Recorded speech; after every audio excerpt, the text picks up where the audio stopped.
Previous episode ended on a bit of a low note because of the gearbox problem. If you haven't seen it, you should go check it out. In summary, the 5-speed is no bueno. So plan B is returning the 4-speed back in with some fresh oil and a fresh clutch. It's a matter of time before it leaves again. I'm either gonna have to find a new 5-speed or borrow one from my other van. Until then, we're running 4-speed with a very severely limited top speed, but what can you do? So now it's time to put this back together. First thing, install the input shaft.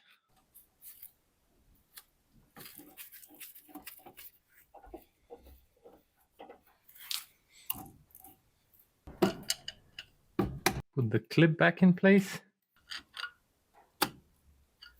And make sure it's not going anywhere, which it isn't. And everything spins freely. Alright, we're good with that. I'm gonna move the gearbox aside for a minute.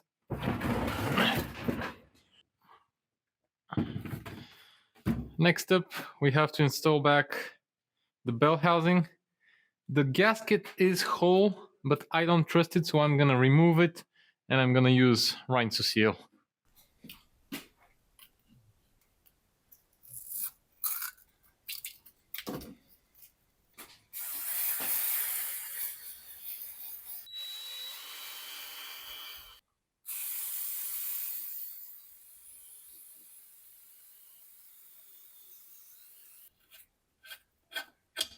A bit of fine Scotch-Brite to make sure that everything is nice and clean.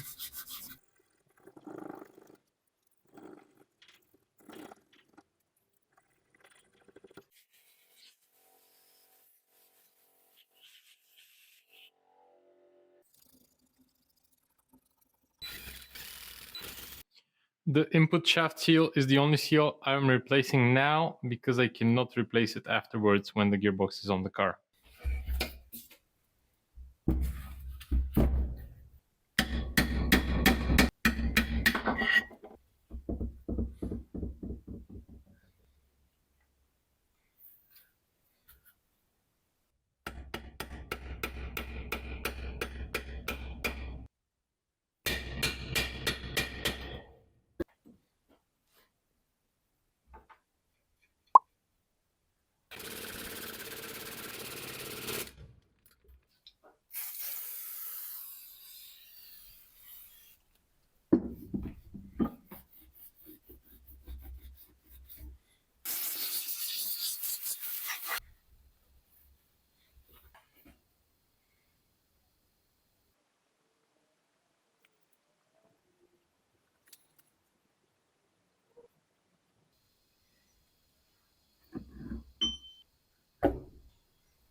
When I'm sealing gearboxes, I'm a bit more liberal with the Rinso Seal.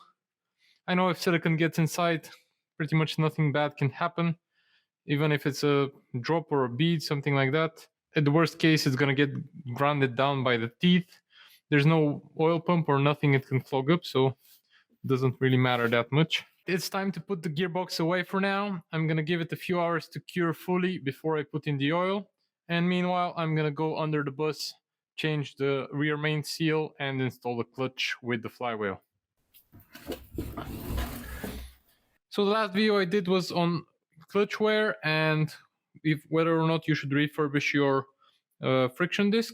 This is my freshly refurbished one, and the guy who did it recommended I use some 100 grit or 120 in my case sandpaper and just go by hand over the flywheel and the pressure plate to allow the new friction material to bed in properly and to remove any residue from the old disc.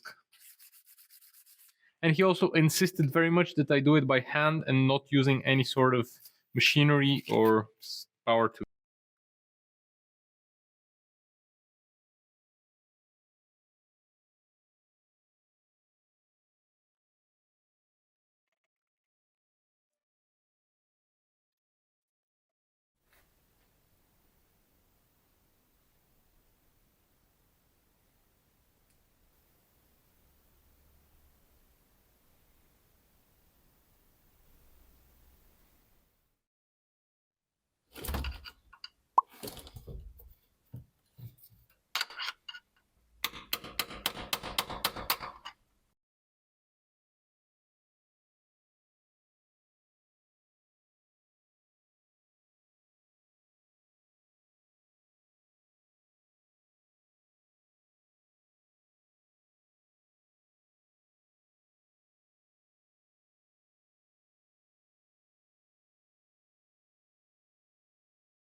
So it's already tomorrow, which means fresh gloves, and it's time to install the gearbox in.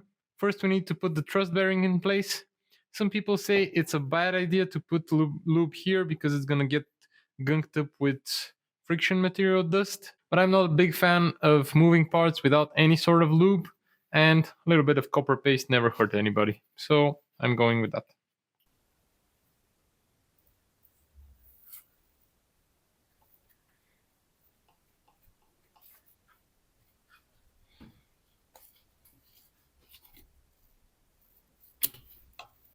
With the bearing in place, it's time to put some oil in it. I'm gonna flip it on its side, tighten the drain plug first.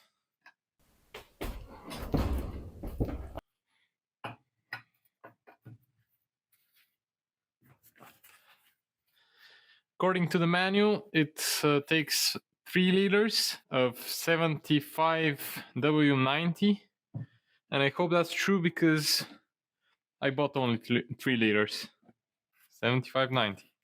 I tried running 80W90 and I wasn't quite happy with it, so I'm going back to 75 for these.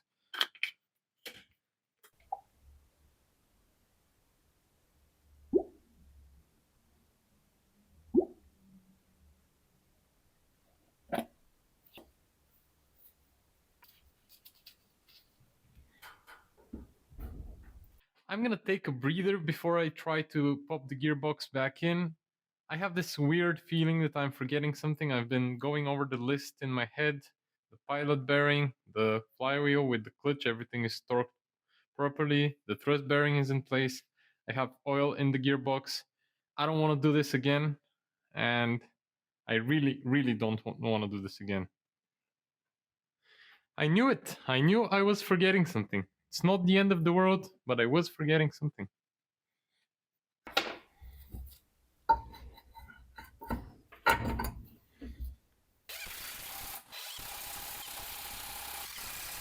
While at it, don't forget to clean the gearbox vent. Looks clean. At least it's poking through. And lastly, I'm gonna clean this ground because I'm not entirely confident about it. And now is a good time, so might as well.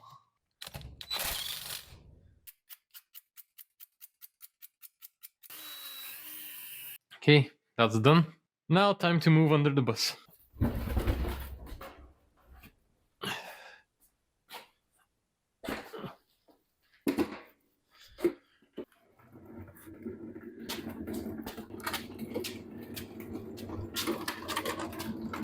I was planning to do this with some help. Everybody's busy today, so it's gonna be me, myself, and I. I'm gonna try to lift it with the jack. We'll see how that goes.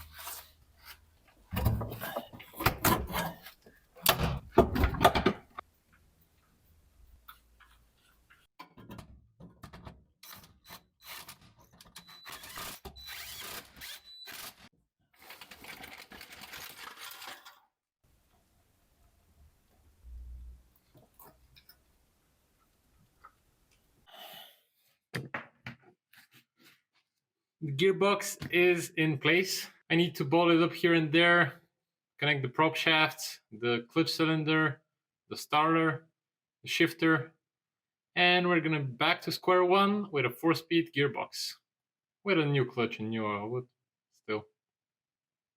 Yeah, I'm gonna take a break now.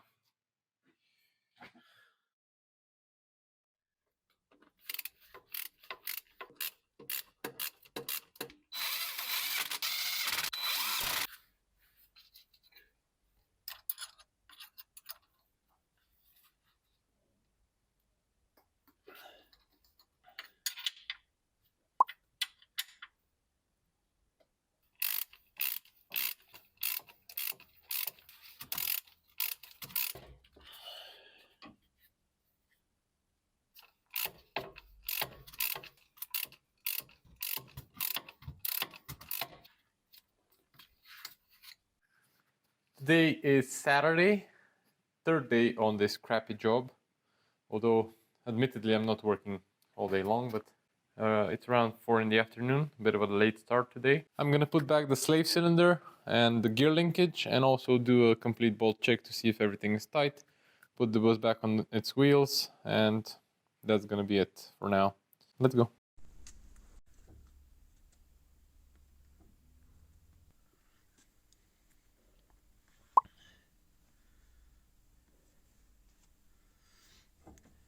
So, sit rep. I'm putting an end to this episode. As you may or may have not seen, the slave cylinder is leaking, which means we need to service it before we put it back in place. I was planning to do that anyways, and I guess now is as good of a time as any. Instead of assembling, I keep disassembling, and that's kind of annoying me. But it's good for you. There's gonna be more videos coming up. Thank you very much for watching.